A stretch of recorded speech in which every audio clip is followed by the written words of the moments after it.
Warning, this podcast is not performed by a professional and therefore should not be taken serious unless you want these hands. This podcast contains mild language, several sensitive topics, and some off-the-wall comments. So please, for your safety and protection of your sanity, don't try this at home. So, yesterday I got to sit down and talk with one of my old teammates, Mario Vasquez, and his dad, Ben. Mario is a D3 All-American wrestler, and his dad is a boxer and an MMA fighter. So we sat down and covered so many topics in a little over an hour, but I made the rookie mistake of not saving the podcast right before my computer decided to crash. Long story short, I didn't want to miss out on good content, so we ran it back, made it short, changed the topics, and this is that. So with that being said, let's not waste any more time. You're rocking with the realest. I'm gonna fight your fucking ass. You know what's the real fight? What's the real money fight is me. You want that real shit.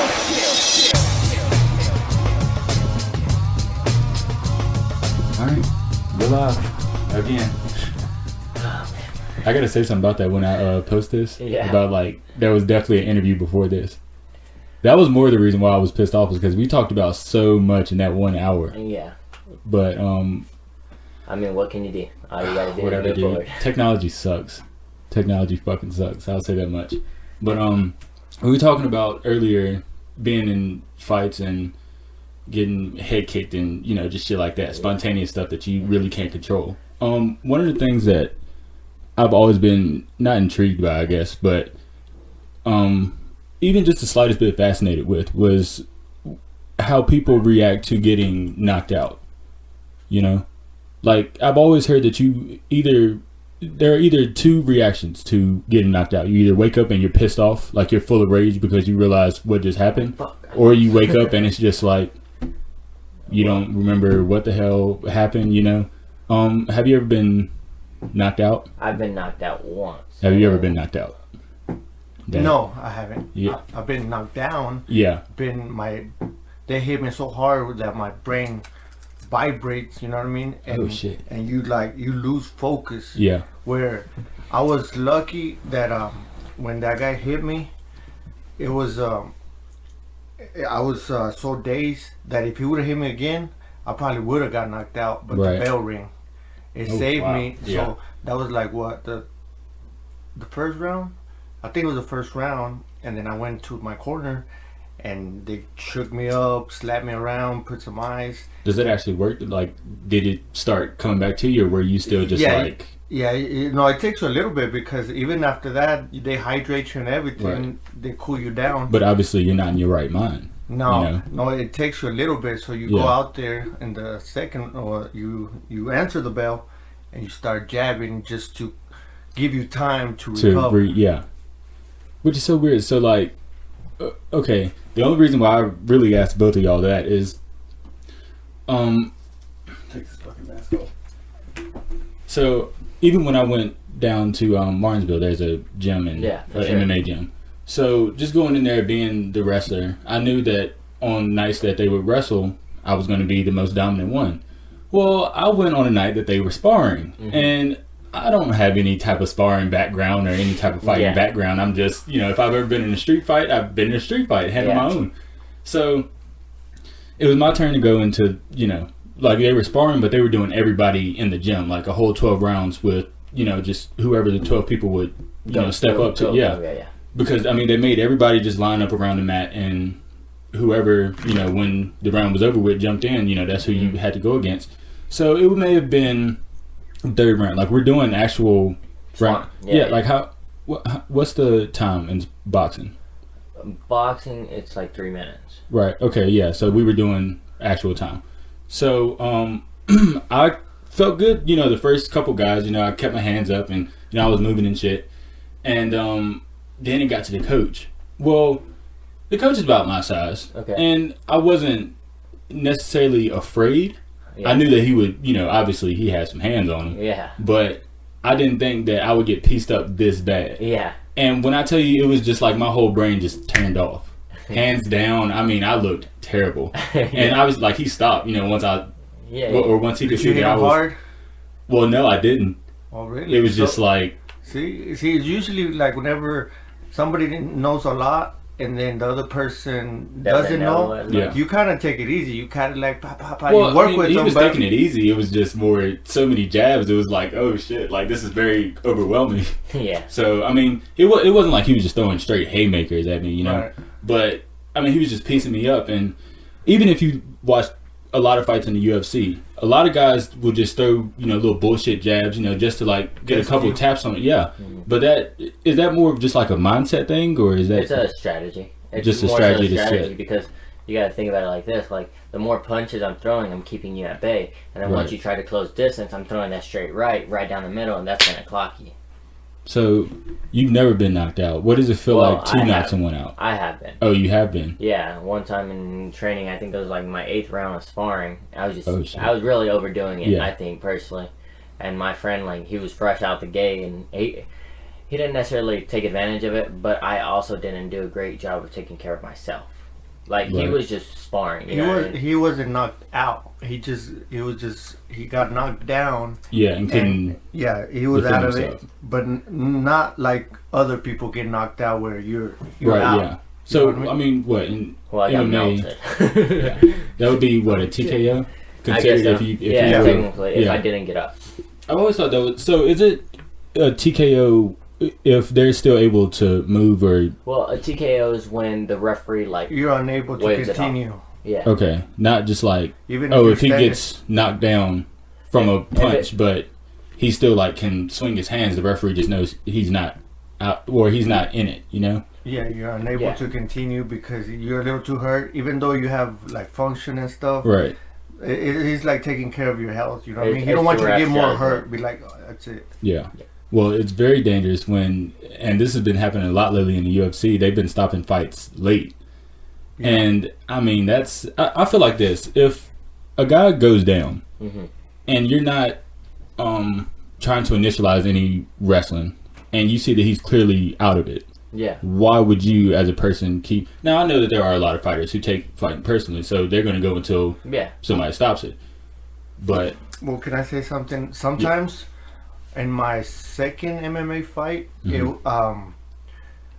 I was so like, you lose it. You lose, like, it's like a dog fight. Your mind, you kind of lose what's happening. right. It's like, wow, you start throwing and you're scared of getting hit, getting knocked out, and you're trying to knock him out, and you're hitting, and everything's happening. And he almost caught me in the armbar, and I got out, and I was just like this. I was like kind of in a panic moment where you don't want to get knocked out, so it does something to your brain where it kind of loses focus of what you're doing. I remember that day that I lost it, and I was just hitting him, boom, boom, boom, and I dropped him, and the ref stopped it, and I was like for a minute, I was like still in it, like Yeah, like it took you some I time can't to- explain it, Right. but you lose it in your mind because Yeah. it's kind of like a prison fight where you're fighting to survive. Like it's either Yeah. Well, I mean, that's what you have to look at yeah, it as. You know? that's how I felt. I mean, I don't know about other people. Yeah. Like, you know what I mean? Well, In that's there. like we were talking about the fights tomorrow night. Obviously, Roy Jones Jr. and Mike Tyson. Everybody wants to see that. Yeah, for I, sure. would definitely I think- am going to pay money to see that. So I think that's the only fight that people are really like. That's the only fight out of the whole card. You know what I mean? That's the only real fight, to be honest. yeah, but and just going off of what you're talking about, this is why I say it's so disrespectful to the sport to have fights like Nate Robinson and Logan Jake Paul. Paul, Or Jake Paul, Jake Paul. whichever one it is. I don't know. Whatever. Logan. That's how It much really we know. doesn't matter. But I mean, you talk about it being a dogfight. You may train, you know, you may box every single day, you may spar every single day. You don't know growth within the sport until you actually start competing. And And you getting don't tested. know, yeah, and you don't know how good you are in the sport until you start competing. Yeah. When you're in the gym and okay, yeah, you can have a lot of guys who are in there to, you know, make you better. That's ideally the purpose of it. But in reality, they know that they're trying to help you get to, you know, this goal or get to this fight. So they know, you know, work him on this, but don't do too much. Or, Yeah. you know, what if he goes out there and gets slumped?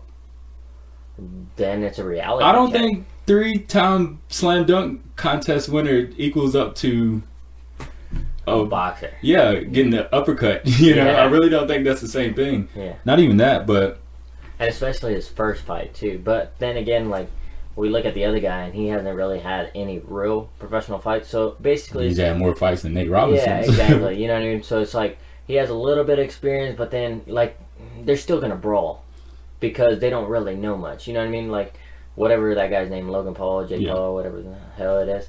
Like he's not very strategic. Well, it's definitely Jake. Now that I think about it, I remember seeing Jake Paul. Yeah. But my thing is just you don't see just whenever the NBA wants to allow it, a celebrity from wherever the hell playing in an actual game for even if it's one game, you know? Yeah. No, you didn't train for this, you didn't work for this, so why would we even entertain that thought, you know? It's really disrespectful. First of all, it's disrespectful to the sport, you know, obviously. But it's disrespectful almost to true like combat sport fans. Yeah. You know, when you get guys who, they just have a Twitter beef or Instagram beef or whatever. Yeah. And this is how they want to settle it? Yeah, especially the co-main event. Right. It's like, wow, really? And the fight right before that, we were talking about two studs, you know, two guys who are a lot better who would definitely knock them the fuck out, you know? Exactly. So, but, I mean... It is, like, I can agree with you. Like, it's super disrespectful to just allow these, like, bums, really, off the street just kind of fight. Well, not off the streets, but just bums in general. Butterbean and them, they used to let them box, but at the beginning of the show. Yeah. Yeah, well, Butterbean was actually, like, he had a knockout punch, though. Yeah. Yeah. It was more... I mean, it was obviously, like, a lot better time to be a boxing fan, I feel like, but... Yeah. I mean, because now it just seems like everything is such a cash grab. Yeah, like the UFC really messed up making fights like McGregor and Khabib when Conor was not even on Khabib's level. Exactly. Not even that, but everything that they put in, even to the promotion of the fight, was completely disrespectful to Khabib. Man. You know, but that's on another topic.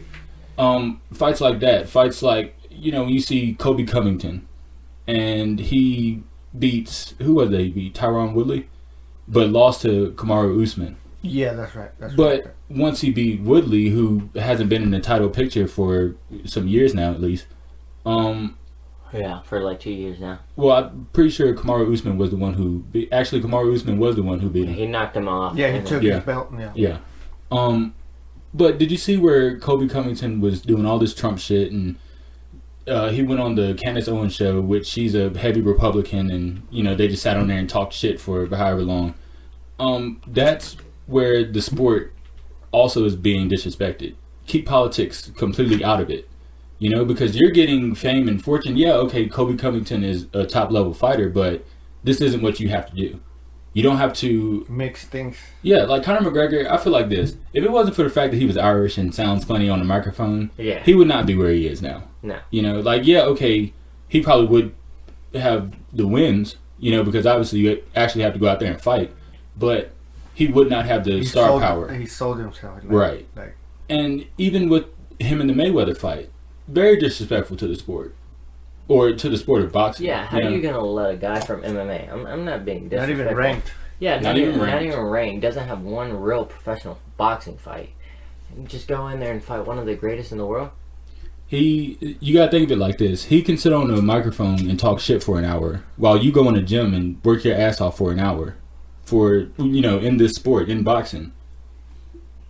And he's going to get a shot long before you even, get your foot in the door. Yep.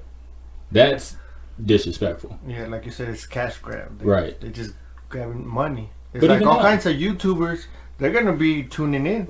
Oh, yeah. Yeah. And this is for charity, right? I believe this whole entire thing is for charity. I mean, I'm pretty sure that they're getting paid still. Oh, yeah, somewhat. Yeah, they better be getting the fuck paid. But shit. I mean, I'm still ready just for the Tyson and Roy Jones Jr. fight. But yeah, that's the good one.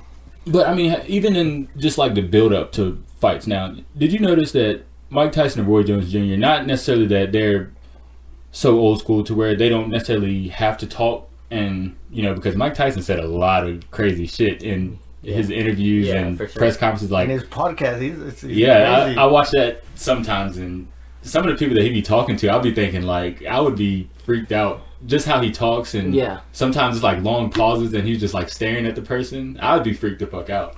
But I mean, just looking at him in 50 general. Cent one time. I'm sorry. 50 Cent one time said he's like, man, I was talking to Mike and his voice changed. You know, from Squeegee, he was like, man, I hate that guy. And even 50 Cent got scared. He was like, man, I thought I was gonna have to fight this guy. Well, even he went on Joe Rogan's podcast and they was talking about the difference in when he came on and they was, you know, smoking weed and, you know, having a good old time, as opposed to when they were talking about the fight. And just like his whole entire attitude and the way that he started talking, like how he thinks, is so weird. But you see why he's had as much success as he's had. Yeah, definitely. Like, I don't get it. It's almost as if you have to be absolutely crazy mentally. Just think about it like this, though. Because most people have an incredibly strong-minded confidence in themselves. You know what I mean? You literally have to be insane to the point where I can outdo someone. You know what I mean? Right. And the people of the sport that do that well are kind of that spectrum. You know what I mean? Like Conor McGregor, insanely belief in himself. Floyd Mayweather said never can be touched. You know what I mean? Like those people, Muhammad Ali, like these fools can't stick with me. You know what I mean? Well, I mean, okay, I wouldn't necessarily put Conor McGregor in any category next to Floyd Mayweather. If we're just talking about combat sports, you know, all around. I wouldn't even put Conor McGregor in my top 20 best combat sport athletes of all time. But he's larger than life now. Yeah. And got derailed. It's almost like when, you know, everybody just tried to shove Ronda Rousey down people's throats, you know, or everybody. When Dana White tried to shove Ronda Rousey down everybody's throat. Okay. And she was low-key some ass. Well, I mean, she's not some ass, you know. She has a lot of accolades, but yeah. What is it about just fights? It's like when you're the underdog, you're so much of an underdog where no one thinks, like with the Holly Holm fight, she thought she was just going to stand up with a woman who is pretty decorated in boxing. Yeah. And is a lot better striker than you. Yeah. So, like, what makes you think that way? But nobody ever thought that. Yeah, like, what is it that makes you just be like, oh, okay, well, Ronda Rousey has done this, that, and the other. You know, let's not even think about her other opponent. Or it's like some girls, how they, like, try to take it to the ground and be like, oh, I'm going to beat Ronda Rousey at her own game. You know what I mean? Like, well, I don't know. She was mostly the aggressor in a lot of her fights. Well, but that's what I'm saying. Like, some girls would, like, try to, like, Misha Tate, she tried to take her down, you know what I mean? Oh, well, yeah. But how the hell are you that stupid to go to someone's ground game, you know what I mean? Or go to someone's easy game, you know what I mean? Well, that was, like, what, fight 3 between them? So when you've lost to somebody twice, you know, and you kind of see, like, all right, my game plan isn't working. Yeah. Shit, let me fuck up their game plan. I don't know. Like, fuck it, let's stand up and trade. Let's find out, you know what I mean? Because you already lost 2 times on the ground. Fuck it, might as well stand up and get knocked out. The problem was everybody talked about Ronda Rousey striking, and a lot of her finishes came from armbar, in which, you know, she's deadly with it, you know. Sure. But why are we just not talking about the other person's accolades or anything? I think it's because, like, one, like, there's a side of beauty, you know what I mean? And then got pieced up by Amanda Nunes. Yeah, and there's a side of hype, too, and it's just, like, people want to believe what they're told. They're gonna believe what they're told. You know what I mean? So many people got told, "Oh, Ronda Rousey's an all-around fighter, this and that, blah blah blah." You know what I mean? So they started believing that. So she outshined everyone else. It's the same thing that's happening right now with Valentina Shevchenko. Well, Valentina Shevchenko. Like, she's an all-around fighter. Yeah. You know what I mean? But so many people have overhyped her. You know what I mean? That no one put anyone else in the same category. The girl she just fought was super good. Like, just stay all 5 rounds, or was it 5 rounds? Yeah. Stay all 5 rounds, win a round against her. Like, no one thought she was able to win a round. Well, she was forced to take it to the ground. Yeah. Valentina was, which doesn't necessarily happen often. Yeah. But I don't know. Russians are crazy, dude. Obviously, like, you see that with Khabib. Yeah. It's just like they naturally can just switch it on. Yeah. You know, and their mindset is so just like, oh, I'm gonna come out on top, you know? Yeah. But that's very weird. Live or die, like. Yeah, it really is. I really think that I think more of an intimidation thing. And what happened with like Justin Gaethje, kind of, because like if you watch in other Justin Gaethje fights, like he's super confident in his wrestling, the Division I All-American. You know what I mean? Well, he's confident in his wrestling, but he mostly stands up and strikes. See what but I mean, he though? can, defend anybody's takedown. That's obviously. what we thought. And then Well, yeah, Khabib I just like Man, He it looks was- so easy. Right. yeah. Well, when you're going up against a high class and very already confident and very humble person, which Khabib is, he, like Justin Gaethje, he beat the dog shit out of Tony Ferguson. Like, that was terrible. I've never seen Tony Ferguson. Like, I know he's a crazy, weird fighter Yeah. already as it is, but he looked so out of position. Like, you can tell in wrestling matches when, most of the time when someone's losing, they're probably not in good position. No. But they know that it's like time to fight, so Yeah. they're just like Keep trying to think, okay, what the fuck can I do? So they're already not into it, so that puts them out of position. Mhm. But I definitely feel like Justin Gaethje, very high level athlete, but that just wasn't something that he was ready for. I just don't think he came out to fight his fight. You know what I mean? He expected Yeah. the takedown. You know what I mean? And if you notice in his fight, his game plan, you know what I mean? He was kind of like in a stance. He wasn't really striking. You know what I mean? Full-heartedly there. If he's a wrestler, you know what I mean? I thought he would be good enough to sprawl. He didn't show one single sprawl. So does it exhaust you more trying to defend the takedown in MMA or actually trying to get the takedown? Because obviously neither one is gonna just be like, oh, quick, down block and. Shoot, honestly, like, I think it's easier to defend one.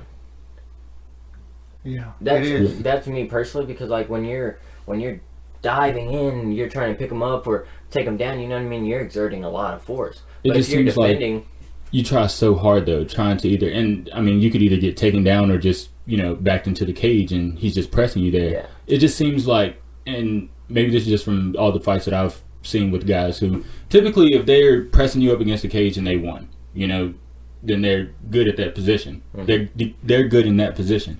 But there are a lot of guys who, you take them down one time and, by the time they come back up, it's like they're done. yeah. Is that more exhaustion, do you think, Well, or it's more of mental?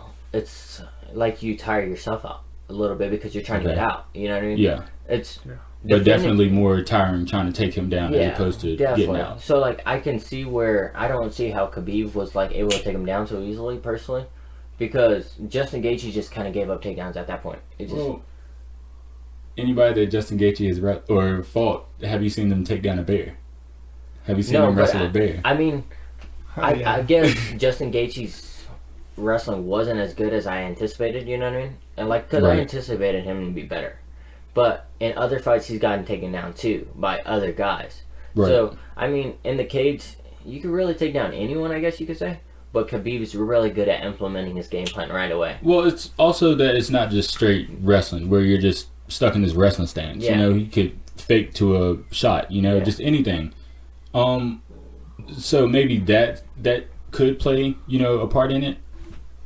I'm just going to go ahead and say Khabib is probably the best Yeah, pound for wrestler pound. that the UFC has ever seen. Yeah. And actually, obviously there's guys like John Jones who Yeah. wrestled Daniel Cormier, who was close to being an Olympic gold medalist. I believe so. He was an Or Olympian. Yeah, I'm pretty I sure don't think he medaled. Yeah. I think I'm thinking about somebody else. I don't know. Anyways, but you see a lot of guys who they have really decorated wrestling careers, but they get in the UFC or they get in MMA altogether, and it's just like they're afraid to really like pull that trigger Yeah. because it tires. I feel like it definitely has to tire you out wrestling an entire MMA fight, than just standing up striking with somebody. It's kind of your comfort. Like I think my dad said, like in his fights, you know what I mean. He likes to stand up and trade, so Right. he's able to breathe more up top. Me personally, since I've been so conditioned as far as wrestling goes, then my comfort's the ground, and I can just flow on the ground for hours. You Right. know what I mean? So I think it's really based on your comfort level, where you breathe or where you feel more comfortable and where you get less exhausted. Because both, I guess, ground and standing, you're going to get exhausted. But you can prolong it if you're uncomfortable there. Comforter. Yeah. Comfort. I've never heard that word before. So, I don't know. I think we've talked about it enough. We kind of covered, I don't know, a lot of shit. Yeah. In like 3 topics. I more so just didn't want to risk going too long and then this thing crashing again. That's all good. You good? Yeah. You good? All right. I talk more about fighting than wrestling. Yeah. Well,